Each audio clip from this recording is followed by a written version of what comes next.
बिस्मिल्लाहिर्रहमानिर्रहीम। गालिब की कत्ल का अगला शेर। इशरत पारा दिल ज़ख्म तमन्ना खाना, लज़्ज़त रीशे जिगर गरके नमकता होना। इशरत पारा दिल, इशरत खुशी, पारा टुकड़ा, दिल के टुकड़े की खुशी यानी दिल को खुशी, ज़ख्म तमन्ना खाना, तमन्ना का ज़ख्म खाना यानी आरज़ू का पूरा ना होना। लज़्ज़त रीशे जिगर, ज़ख्मी जिगर की लज़्ज़त, ज़ख्मी जिगर को मज़ा, गरके नमकदा होना, नमकदान में गर्क होना से हासिल होता है। यानी जब मेरा ज़ख्मी जिगर नमकदान में गर्क होता है तो मुझे ख़ास लज़्ज़त आती है। तो गर्क नमकदान होना, इंतहाई तकलीफ़ सहना, मुश्किल बर्दाश्त करना, दर्द सहना। तो पहला मिसरा, मेरे दिल के टुकड़े को खुशी हासिल होती है जब मेरी आरज़ुएँ पूरी नहीं होती, और मेरे ज़ख्मी जिगर को बहुत लज़्ज़त आती है जब उसे नमकदान में गर्क किया जाता है।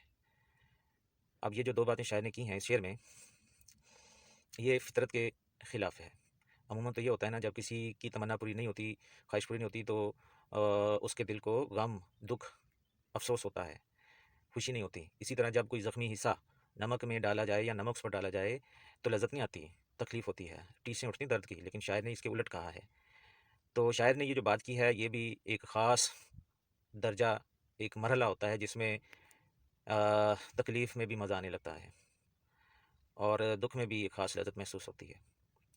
जब एक बंदा मुसलसल ऐसी सूरत हाल से गुज़रता रहे जिसमें तमन्नाओं का ज़ख्म हो रहा है, तो शुरू में तो तकलीफ़ होती है, फिर आखिर वक्त आता है कि वो तमन्नाएँ पूरी ना हों तो कोई दुख महसूस नहीं होता, बल्कि ख़ास एक खुशी का एहसास होता है। इसी तरह थोड़ी थोड़ी तकलीफ़ें बंदा सहता रहता है, यहाँ तक कि वो तकलीफ़ों का आदी हो जाता है। फिर बड़ी बड़ी तकलीफ़ें भी मिलें तो उन तकलीफ़ों से उसे कोई महसूस नहीं होती तकलीफ़, बड़ी बड़ी तकलीफ़ों से उसे कोई गम या दुख नहीं होता, बल्कि ख़ास मज़ा आने लगता है। तो यही बात शायर ने इस शेर में की है। तो गाली का एक और शेर भी आपने सुना होगा। रंज से खूगर हो इंसान तो मिट जाता है रंज, मुश्किलें मुझ पर पड़ी इतनी कि आसान हो गई। इस शेर में भी वाज़ेह वो कह रहे हैं कि जब बंदा रंज का आदी हो जाता है ना, तो फिर रंज दुख दुख महसूस ही नहीं होते, और मुश्किलें अगर पड़ती रहें तो मुश्किलें मुश्किलें नहीं लगती, बल्कि वो मुश्किलें आसान लगती हैं। हाँ, दूसरों के लिए वो मुश्किल ही होंगी, लेकिन शायद चूँकि उनमें से गुजर चुका तो उसे अब तकलीफ़ महसूस नहीं होती। गालिब का अगला शेर कि मेरे कत्ल के बाद उसने जफ़ा से तौबा, हाय उस ज़ूद पशिमा का पशिमा होना। मेरे कत्ल के बाद उसने यानी महबूब ने जफ़ा से तौबा, जफ़ा जुल्म सितम, तो जुल्मों सितम से तौबा कर ली। हाय, हाय कलमा अफसोस उस ज़ूद पशिमा का, ज़ूद जल्द, पशिमा पछतावा, हाय उस जल्द पछताने वाले का पशिमा होना, पछताना। तो कहता है कि मुझे कत्ल करने के बाद मेरे महबूब ने इस किस्म की जफ़ा से तौबा कर ली कि अब वो किसी को इतनी तकलीफ़ नहीं देगा। तो शायर तंज़न उसे कहता है, वाह, तुम्हारी इस तौबा से मुझे क्या फ़ायदा हुआ, मुझे मार दिया, मुझे कत्ल कर दिया, और अब तुम तौबा कर रहे हो, तो तुम तो बहुत जल्दी पछताए, तुम्हारे इस पछताने पर मुझे बड़ा अफसोस है। तो ये तंज़न उसने कहा कि जल्द पछताए तुम, जल्द क्या पछताए, मार दिया, काट दिया, उसके बाद पछता रहे हैं। तो इसका मतलब ये है कि अब पछताने का क्या फ़ायदा, तो तुम्हें एहसास तो मेरे कत्ल से पहले होना चाहिए था। अब तुम अगर तौबा कर रहे हो तो मुझे उसका कोई फ़ायदा नहीं, बल्कि जो मेरे रकीब हैं अब उनको तुम कोई नुकसान नहीं पहुँचाओगे। तो ये बड़ा ज़बरदस्त शेर है गालिब का। कहते हैं कि ये गालिब का नुमाइंदा शेर है। पहली गज़ल का आखिरी शेर है, फुस चार गिरा कपड़े की किस्मत गालिब, जिसकी किस्मत में हो आशिक का गिरेबां होना। हैफ, अफसोस, उस चार गिरा कपड़े की, चार गिरा थोड़ा सा, थोड़ी मिकदार का, तो उस थोड़े से कपड़े की किस्मत, अफसोस है, जिसकी किस्मत में हो आशिक का गिरेबां होना, जिसकी किस्मत में आशिक का गिरेबान बनना लिख दिया गया है, या जो कपड़ा गिरेबान बना आशिक का, उसकी किस्मत पे बड़ा ही अफसोस है।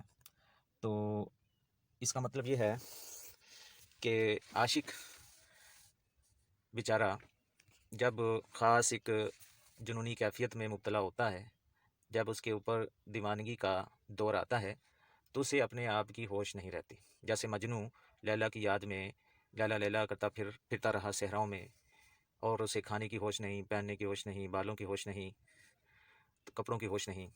तो इसी तरह जो भी इश्क की जुनूनी कैफियत में चला जाता है, और हर वो आशिक जो इस इश्क को अपने ऊपर सवार कर लेता है, तो एक वक्त आता है कि वो दीवानगी और जुनून की कैफियत में चला जाता है।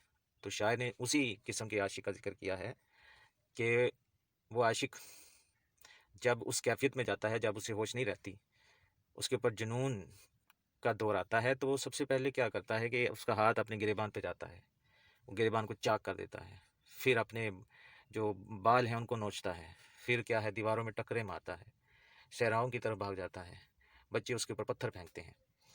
अब जो उसके हमदर्द हैं, जो उसके खैरख़्वाह हैं, जो उसके दोस्त हैं, वो उसको आशिक को पकड़ते हैं और उसका दवा दारू इलाज चारागरी करते हैं, तो वो जुनून की कैफियत से निकलता है।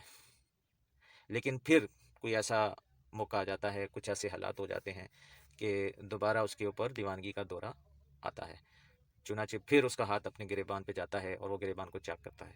चुनाचे वो जो उसके गिरेबान का कपड़ा है उसे एक दफ़ा फिर चाक होना पड़ता है। फिर उसके खैर-ख़्वाह उसको पकड़ते हैं, उस गिरेबान को रफ़ू किया जाता है, सिया जाता है। फिर दोबारा जब कैफ़ियत आती है तो वो गिरेबान को फिर चाक कर देता है। चुनाचे इस वजह से शायर ने कहा कि वो कपड़ा जो आशिक का गिरेबान बनता है, उसकी किस्मत में ये है कि वो बार-बार फटेगा, चाक होगा। लिहाज़ा इस बात पर शायर अफ़सोस कर रहा है।